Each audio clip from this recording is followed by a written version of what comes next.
Hello बच्चों, स्वागत है आप सभी का एक बार फिर से आपके अपने यूट्यूब चैनल केवी की पाठशाला पे। बच्चों, आज हम एक और मैथ का बेसिक कंसेप्ट का क्लास लेकर आए हैं और आज का जो हमारा टॉपिक है बच्चों वो है ऑर्डर, यानी असेंडिंग ऑर्डर और डिसेंडिंग ऑर्डर। बच्चों, यह टॉपिक आपके लिए काफ़ी इंपॉर्टेंट है। आप चाहे क्लास 1 में पढ़ रहे हो या क्लास 10th में पढ़ रहे हो, ये सभी बच्चों से एक्सपेक्ट किया जाता है और हर एग्जाम में एक क्वेश्चन आपको मिलेगा असेंडिंग ऑर्डर और डिसेंडिंग ऑर्डर के लिए।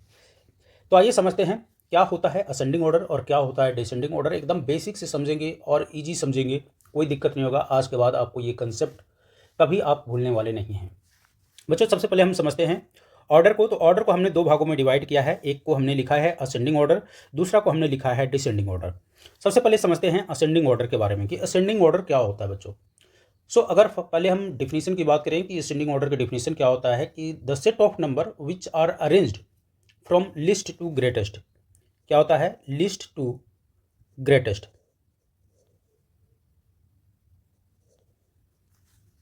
ओके, ये तो हो गया definition. a set of number which are arranged from least to greatest is called ascending order. लेकिन अब आप में से बोलेंगे सर हमें तो समझ में नहीं आया कि ये लिस्ट टू ग्रेटेस्ट कहने का मतलब क्या है। कोई दिक्कत की बात नहीं है। अभी हम आपको दो चार एग्जाम्पल देंगे और उससे आपको आसान भाषा में समझ में आ जाएगा। तो आसान भाषा में अगर हम बोले असेंडिंग ऑर्डर को, यानी कि छोटा से बड़ा की ओर। छोटा से क्या होता है? लिस्ट मतलब होता है स्मॉल और ग्रेटेस्ट मतलब होता है बड़ा। आपने कभी सांप सीढ़ी का खेल खेला होगा। इस तरीके से आपने देखा होगा कि यहाँ 1 रहता है और यहाँ पर क्या होता है बच्चों? 100 होता है। तो 1 से हम बढ़ते जाते हैं और 1 से बढ़ते बढ़ते कहाँ पहुँचते हैं बच्चों? 100 तक पहुँचते हैं। और ठीक इसका उल्टा कभी कभी क्या होता है, यहाँ जो सांप होता है, यहाँ जो सांप होता है बैठे बैठे इस तरीके से जो घुम के जाता है 100 पर, वो जब डस लेता था तो क्या करते थे बच्चों? आप पहुँच जाते थे अगेन 1 पर। इसी कंसेप्ट को आपको जस्ट याद रखना है। जब भी आप ऊपर क्लाइंब कर रहे होंगे, जब 1 से लेके 100 की ओर बढ़ रहे होंगे, तो बच्चों ये उदाहरण जो है आपका असेंडिंग ऑर्डर का है। वहीं अगर हम बात करें 100 से लेकर के नीचे 1 की ओर अगर हम चलते हैं, तो ये जो है ऑर्डर, ये आपका क्या है? डिसेंडिंग ऑर्डर का है। आई होप यहाँ तक क्लियर होगा। अगर नहीं समझ में आया है तो कोई दिक्कत की बात नहीं है। अभी हम इसको और एक एग्जाम्पल से समझते हैं। तो जैसा कि आपने असेंडिंग ऑर्डर का डेफिनेशन से देखा कि the set of number which are arranged from least to greatest is called ascending order. एक एग्जाम्पल ले लेते हैं। यहाँ पर एक आपको एग्जाम्पल दिया हुआ 9, 10, 8, 7, 12। ये एक सेट ऑफ नंबर दिया हुआ है और आपको बोला गया है कि arrange this in ascending order.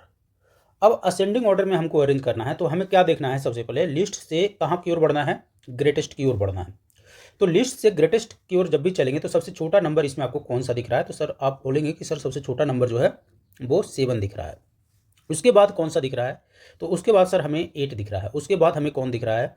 उसके बाद हमें 9 दिख रहा है। उसके बाद हमें 10 दिख रहा है और उसके बाद हमें 12 दिख रहा है। So here we can say that 7 is lesser than 8, 8 is lesser than 9, 9 is lesser than 10 and 10 is lesser than 12. So this is basically arrangement in ascending order. ठीक इसी एग्जाम्पल को अगर हम डिसेंडिंग ऑर्डर में समझें तो डिसेंडिंग का definition क्या होता है बच्चों? डिसेंडिंग का डिफिनीशन होता है कि the set of number which are arranged from greatest to least. किसी भी सेट ऑफ नंबर को अगर हम ग्रेटेस्ट से छोटे की ओर, लिस्ट की ओर अगर हम बढ़ते हैं तो उसको हमने क्या बोला था? Descending order. जैसा कि हमने बोला था कि सांप सीढ़ी के खेल में अगर आप 100 से लेकर के 1 तक आते हैं तो 100 से चलते हैं और 1 की ओर पहुंचते हैं तो ये क्या होता है? डिसेंडिंग ऑर्डर होता है। उदाहरण के तौर पर हमने ऊपर वाला को एक उदाहरण के लेते हैं। अब हम इसको हम क्या करेंगे? डिसेंडिंग ऑर्डर में लिखेंगे। तो जब डिसेंडिंग ऑर्डर में लिखना है तो ठीक इसको अब रिवर्स कर दीजिए। सबसे पहले हम लिखेंगे सबसे बड़ा यानी 12। 12 के बाद आपको क्या लिखना है? 12 के बाद आपको लिखना है 10, फिर आपको लिखना है 9, फिर आपको लिखना है 8, फिर आपको लिखना है 7। राइट। 7 इज लेसर देन क्या हो जाएगा? 8, 8 is lesser than 9, 9 is lesser than 10 and 10 is lesser than 12।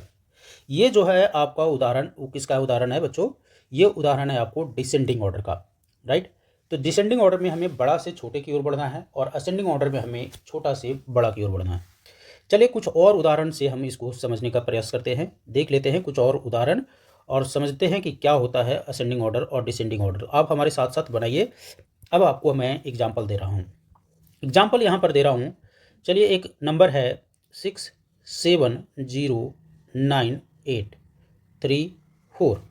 ठीक है, ये यहाँ पर एक नंबर है। अब इसको आपको अरेंज करना है।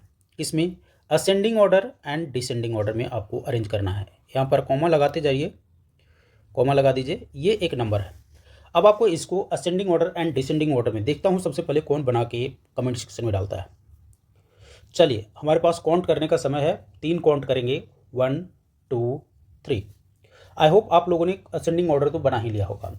अब इसको हम अरेंज करते हैं असेंडिंग ऑर्डर में। तो हमने क्या देखा था, असेंडिंग ऑर्डर में क्या करना था, छोटा से यानी लिस्ट से कहाँ की ओर बढ़ना है, ग्रेटेस्ट की ओर बढ़ना है। एल से जी की ओर बढ़ना है, यानी लिस्ट से ग्रेटेस्ट की ओर बढ़ना है। तो सबसे लिस्ट कौन है इसमें, बोलेंगे सर 0। उसके बाद लिस्ट कौन है, तो सर 3। उसके बाद लिस्ट कौन है, सर 4। उसके बाद लिस्ट कौन है, सर 6। उसके बाद 7। उसके बाद 8 और उसके बाद 9। So this is the arrangement in ascending order. क्या होता है, असेंडिंग ऑर्डर। ओके, ये क्या हो जाएगा हमारा अरेंजमेंट, असेंडिंग ऑर्डर में हो जाएगा। ये हमारा अरेंजमेंट जो है असेंडिंग ऑर्डर हो गया। अब हम आते हैं डिसेंडिंग ऑर्डर की बात करते हैं। इसमें हम डिसेंडिंग ऑर्डर में कर लेते हैं, डिसेंडिंग ऑर्डर में। डिसेंडिंग ऑर्डर में ठीक इसी को देख लेते हैं। तो हमें सबसे पहले क्या करना था, डिसेंडिंग ऑर्डर में क्या करना होता है, हमको सबसे पहले सबसे बड़ा को लिखना होता है। सबसे बड़ा इसमें कौन है, 9। देन कौन हो जाएगा, 8। देन कौन हो जाएगा, 7। Then 6। Then 4। Then 3 and then 0। So this arrangement is called descending order. I hope बच्चों यहाँ तक आपको क्लियर होगा और आपको पूरा कंसेप्ट असेंडिंग ऑर्डर और डिसेंडिंग ऑर्डर का समझ में आया होगा। स्टिल अगर आपको लगता है कि ये कंसेप्ट हमें समझ में नहीं आया होगा तो आप एक बार कमेंट सेक्शन में लिख के मुझे ज़रूर बताइए, ताकि हम आपको फिर से और किसी तरीके से समझाने का प्रयत्न करेंगे। तो बच्चों, अगर आपको यह वीडियो अच्छा लगा है तो वीडियो को लाइक और हमारे चैनल को सब्सक्राइब कर लीजिएगा।